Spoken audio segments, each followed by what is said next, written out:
What's going on, everyone? Welcome back into Bears Den, an NFL podcast with the Chicago Bears First Focus. I'm your host, Alex, and today, a couple things that I'm going to talk about in this video. First off, just recently announced Matt Eberflus said Caleb Williams and the majority of the starters will not be playing in Thursday night's preseason game against the Chiefs.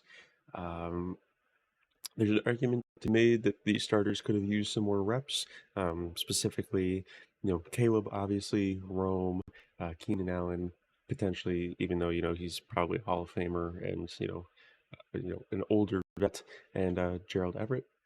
But Matt Eberflus and the coaching staffs that have decided otherwise.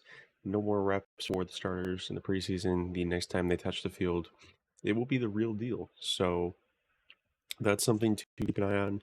I expect that we're going to get to see a lot of Tyson Bagent Thursday. We're going to get to see Brett Rippon and Austin Reed, because part of me still believes that that third QB position is still kind of open, up in the air, right? I think Austin Reed has looked pretty decent. He's put some good things on tape in this preseason, and you know Ryan Poles really hit the jackpot on an undrafted quarterback last year out of Shepherd University, right, with Tyson Bagent. So maybe they like what they have from Austin Reed as well. So, sucks we're not going to get to see Caleb for 2 weeks, pretty much, but it is what it is. I think that personally, I've seen enough, and I'm definitely comfortable with him. Just resting up, getting healthy, practicing, and getting ready to hopefully go drop 30, 40 points on the Tennessee Titans week 1. So, that aside, I want to talk today about kind of my top 5 coaches on the hot seat for this year. I think it's a pretty interesting topic, and I think I have some coaches on my list that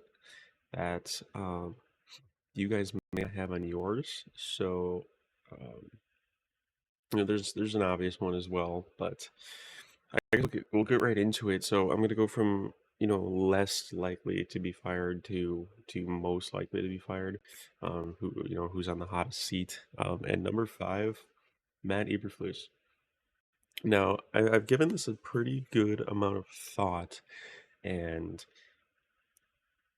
you know, I think with bringing in the new coaching staff, with bringing in Kid Williams and Rome, and these rookie pieces, he will have the counter argument of, we got a new team, we have a new offense, we're working on that, right?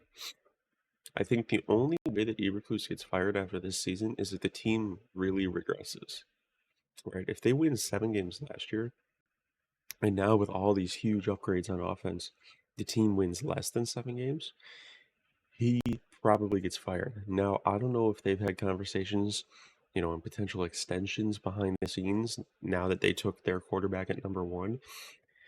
I don't want him to get fired regardless of what happens this season, because I don't want to keep doing the same thing that we've done, the same thing that we did with Mitchell Trubisky, where let's draft our quarterback, let's fire his coach after his rookie year, get him in his second system in his second year, and then let's draft Justin Fields, and let's do the same thing. That's not for me. Let's actually try and learn from our mistakes. Now, if the team does regress, we got to have some conversations. We got to have some tough conversations, right? But I really think that firing Eberflus, if things go bad, is just not the move, right? We got to have some continuity for Caleb to ensure he develops, as quickly and as successfully as possible. Now, I don't think the Bears are going to regress. There's not many people out there, I think, that think the Bears are going to regress, right? I think this team should have no problem hitting 7 wins with one of the easiest schedules in the league. But we'll see. Number 4 on the hot seat. This one's an interesting one. You guys may not see this coming, but Sean McDermott of the Buffalo Bills. Okay. Now he's an interesting one because, he really brought the Buffalo Bills out of poverty. That team really was struggling and were bottom feeders and weren't really doing anything. And then he comes in and, they draft Josh Allen and really turn this around. And, they were so close to a Super Bowl. right? Dueling with Mahomes in the AFC Championship. But over these past couple years, it's just decent regular season into complete collapse at playoffs, completely outplayed. And, I think eventually, when you have all these years of the same results, you know, front office and ownership will start to question, okay, are we ever really going to cross into that next realm of where we want to be, right? And now I don't think the Bills like this is maybe the worst Bills team that Sean McDermott will have had. Um, with Josh Allen at the quarterback, right? Stephon Diggs is gone. We don't know what the wide receiver core is going to look like. We don't know, you know, how deep this team can go. The AFC's getting tougher, right? Now you have CJ Stroud in there. You have, you know, new quarterbacks on the rise, right? What's Drake May going to look like in the division? I don't think he's going to look great this year, but I could be wrong. Bo Nix looks pretty good so far, right? So there's maybe another AFC quarterback that this team's going to have to compete with. If I feel like if there's another disappointing season or if there's another first round exit, it would not surprise me at all if Buffalo decides to move in a different direction. Whether or not I think that's the right choice, I don't know. We'll have to see how the season plays out, but I think it's definitely likely that you know, if the season does not end well, Buffalo is looking for a new head coach in January.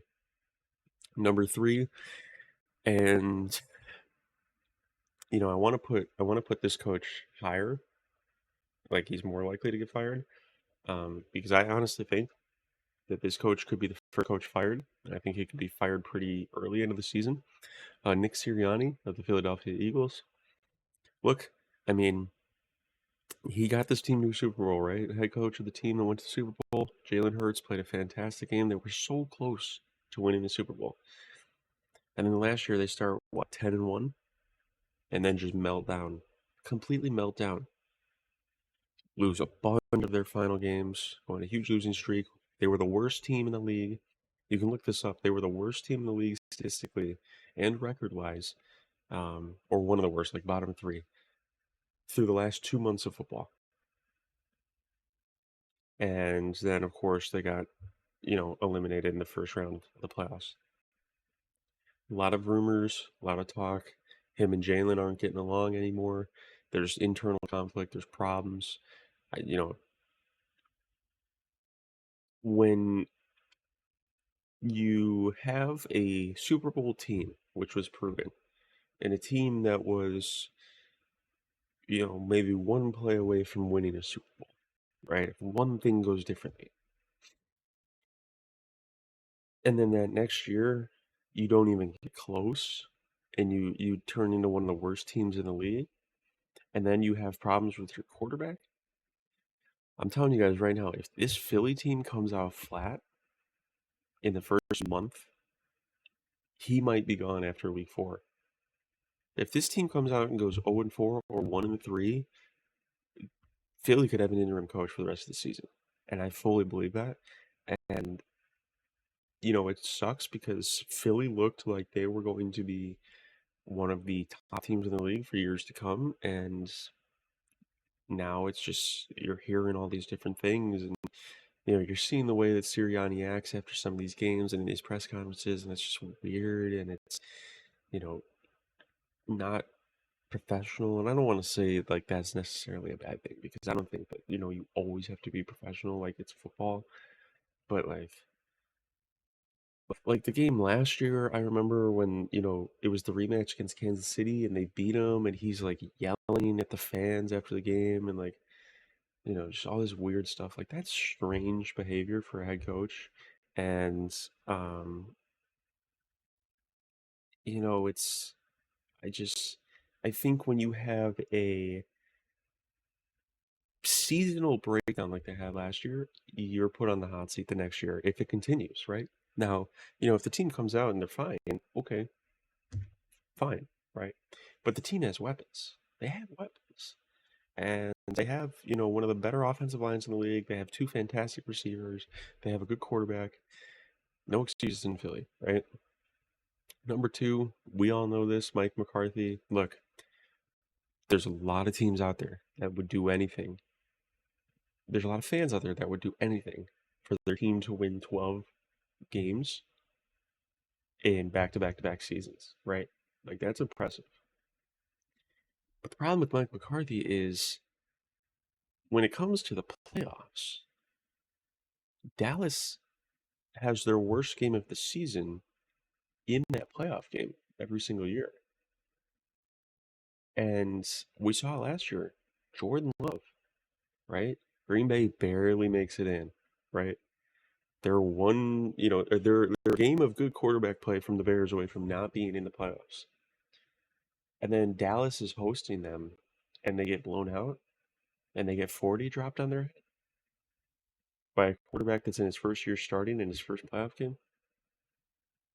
And we all remember, I think it was 2 years ago, the Zeke playing center game on the final play of the game. It's like when this team gets to the playoffs, they look like garbage. They look terrible. And it's Jerry Jones yaps a lot, and he, I think, is the worst owner slash general manager in the league. But he wants Super Bowls, and he wants to see a Super Bowl, before his time is up, because he's getting older. And if this team can't perform in the playoffs, it's like the same thing with Sean McDermott, right? You keep doing the same things. 12 wins in the regular season, look terrible in the playoffs. 12 wins in the regular season, look terrible in the playoffs. 12 wins in the regular season, look terrible in the playoffs. That happens again this year. Like that's it. We've seen enough. Okay, things aren't changing. We're not getting better. Now Jerry Jones isn't helping. What's CeeDee Lamb gonna do? Is he even gonna play? Are we gonna sign that guy?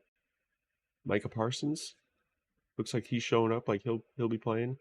Dak, what are we doing? Who knows?